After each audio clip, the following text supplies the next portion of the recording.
Hello, good morning, good afternoon, good evening, wherever you may be on this blue orb. My name is Garry Turner, host of the In the Business of Healthy Masculinity platform. This is an emerging platform that I hope you will enjoy.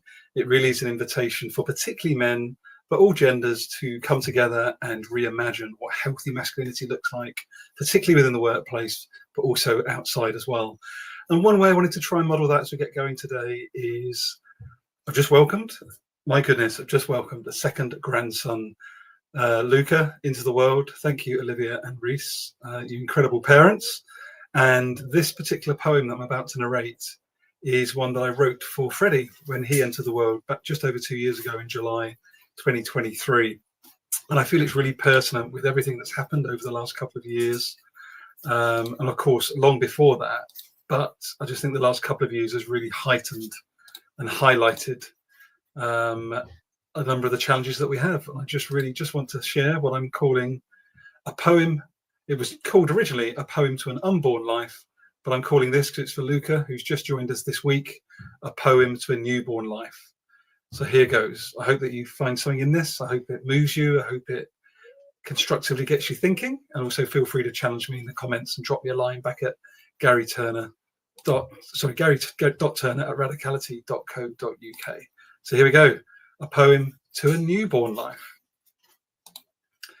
In the next few days, a new life will emerge, a new bundle of energy and joy, just at the time as we are on the verge of destroying their future home and the nature of which they and we are all part. We are still so stuck in our heads. When will we truly open our hearts to the interconnectedness and richness of a whole body experience, even as it gets uncomfortable as we look in the mirror and at our fears? We know that work isn't working, that it ultimately benefits the few, but so deep is our conditioning that we only see such a narrow view. We hang our worth and our value on things outside of our being. This new bundle of joy is entering a world that will be seeing it as a unit of production, a worker to be optimized and to be used. Yet I will not stand on the sideline and allow that kind of abuse.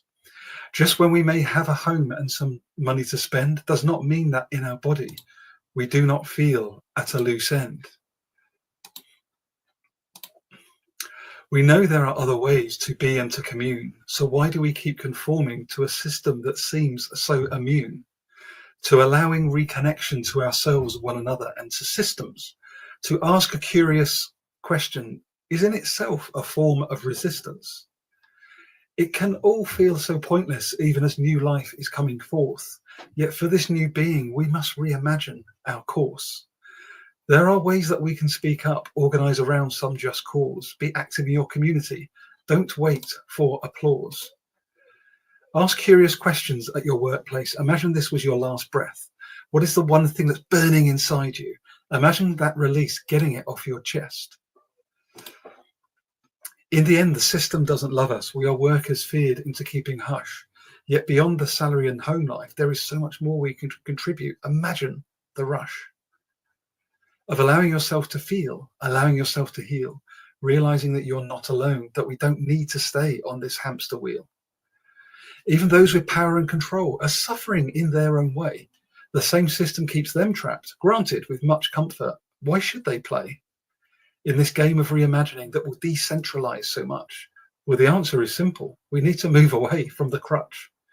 That is the most toxic of isms, the one that dehumanizes us by day. Capitalism is dying. There are new reimagined ways towards society and economies that have well-being at their core, that center those most harmed in regions rarely at the fore of our Western conversations. As we seek to save ourselves, we must remember the oppression and harm that our comfort has caused so far afield. There is no shame nor guilt required as I think about this new bundle of joy. It has power and potential is endless, no matter what gender, whether a girl or boy. It rhymed. Breaking the cycle of consumption to fill a perceived need will in itself be an antidote to greed. Community sharing and knowing one's neighbor, building relationships that matter, no issue to ask a favor. I wrestle so much with my curious place within working in the chemicals industry, trying to keep a smile on my face. As those around me stay silent, the paralysis and fear, even as curious invitations are offered, They would rather stare into a beer than have open and constructive dialogue around the topics that matter most. The Titanic is a good metaphor for an industry that will be toast. Within the next 30 years, if it doesn't collaborate en masse to not centre those communities most harmed, is just awful and crass.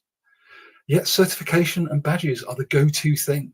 Do we honestly believe that these will be part of a win? My unborn, now born grandson doesn't care which badge you use. They will want to know, are you anti-abuse? That do you care more about than just yourself? Can you see the bigger picture that you're willing to be part of the help? Towards having different dialogues and commit to action that drives change. One step at a time, together we can alleviate the pain. Dear onboard child, know that you will be loved and adored. Grumps and Nanny Turner will never get bored of ensuring your growth is on the healthiest of terms. You could be the next world leader that helps eradicate the germs of capitalism and extraction, signposting new ways. We look forward to meeting you in it will only be a couple of days. It really quite moves me as I recite that for a second time in just over 2 years, because so little has changed, but everything has changed. And I myself, over just the last couple of weeks, have found it really, really challenging. Really, really challenging just to keep on this hamster wheel. And I've tried to invite dialogue within my main employer, invite dialogue within the network, not just about Israel, Gaza, but how different the response was to that compared to Russia, Ukraine. There can be a whole host of different reasons why people think and feel differently around those different topics. But the point is this: we have got so much more power within us than we realize. We've been so conditioned to give that away to our job role, to our boss, to the system. And my invitation here, this poem to a newborn life. I have 2 grandchildren, and I'm just going to do my best that I can to try and leave something that's healthier, more generative, more enjoyable, more collective for them. And I just invite you into this journey of exploring what it would be to have more healthy masculinity in the corridors of power within workplaces. What do you think and feel? I'd love for you to follow me, if you would, at possibilityexpander.substack.com. That's where I'm going to be continuing my writing, as well as on LinkedIn and also on YouTube. If you're on YouTube now, you'll be seeing this anyway. But if not, you can find youtube.com/possibilityexpander. And there's also going to be a variant of that for in the business of healthy masculinity, because it's never been clearer to me that we need healthier masculine energy in the workplace. That does not get rid of any of the positives that us men bring into the workplace and into our relationships. But we've got to agree that unhealthy masculinity is the cancer of our time. The inability to feel, to listen, to be okay with not having the answers, to navigate the world in a space of emergence and not certainty. We've got a massive role to play, men in particular, in helping bridge the divide between our disembodied selves and a world that could be thriving. And I'm here to work with you and bring us together to co-create something better within the workplace. And I hope you'll join me. All the very best, and see you around.